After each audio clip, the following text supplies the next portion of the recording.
وکیل مجلس وکیلان خلق شهری اسفاره و ولایت سوخت عبدالمومن حلیموف که با شرافت عملهای گسترده سازنده بنیادکارانه خیراندیشانه و نکوکاری‌هایش بین مردم صاحب احترام و صاحب اعتبار گردیده است باز یک اقدام نیک را عملی ساخت. اخیراً با تشبث این نفری خیراندیش در محله مهرآباد جماعتی دهاتی کلکند یک ترانسفورماتور نوی اقتدارش 106 با 10 کیلووات مورد استفاده قرار داده شد. در مراسم مورد استفاده قرار دادن این انشاءات حیاتا مهم اجرا کننده وظیفه رئیس شهر اسفاره بهاءالدین بهادرزاده با برابر اظهار سپاس به وکیل مردمی همزمان ذکر داشت که ساکنان شهر دهات اسفاره چون دیگر ساکنان کشور تلاش دارند که در پی هدایت‌های اساسگذار صلح و وحدت ملی پیشوای ملت پرزیدنت جمهوری تاجیکستان محترم امامعلی رحمان جشن 30 سالگی استقلالیت دولتی را با دستاوردهای سزاوار استقبال نمایند. رئیس جماعت دهاتی کلکند عباس‌الدین محمودов миннатдории самимонии сокинони деҳаро ба Абдулмумин Халимов баён дошта иқдоми неку наҷиби ӯро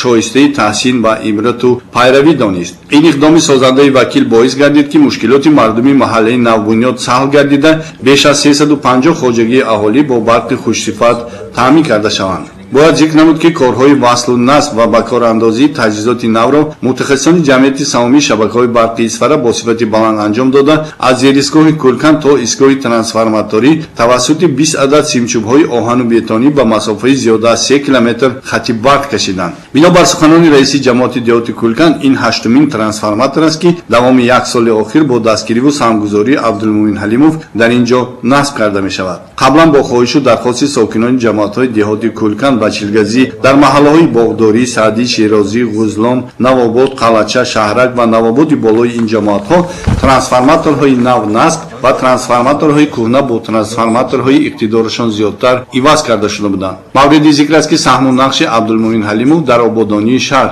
از جمله سرسبز و آبادگردانی حدود جماعت‌هایی که از آنها وکیل مجلس‌های ولایتی و شهری انتخاب گردیده است بسا کلان بوده صدها نفر شخصان کم‌بیزات و نیازمند از کمک و دستگیری‌های ارزشمند مادی و معنوی این جوانمرد نکوکار برخوردار گشته و از او صدقاً سپاسگزارم. نام برده بجز پیشبرد موفقانه امور سازندگی و بنیادکاری در آسایشگاه زمرد و پرمسئول برای گذاشتن فعالیت وکیلی مجلس‌های شهری و ولایتی موافق به طلب و درخواست انتخاب کنندگانش در جماعت‌های دهاتی شهرک، کلکند و چیلگزی و لکان بهر حل و فصل معما و مشکلات جای داشته کمری همت بسته است.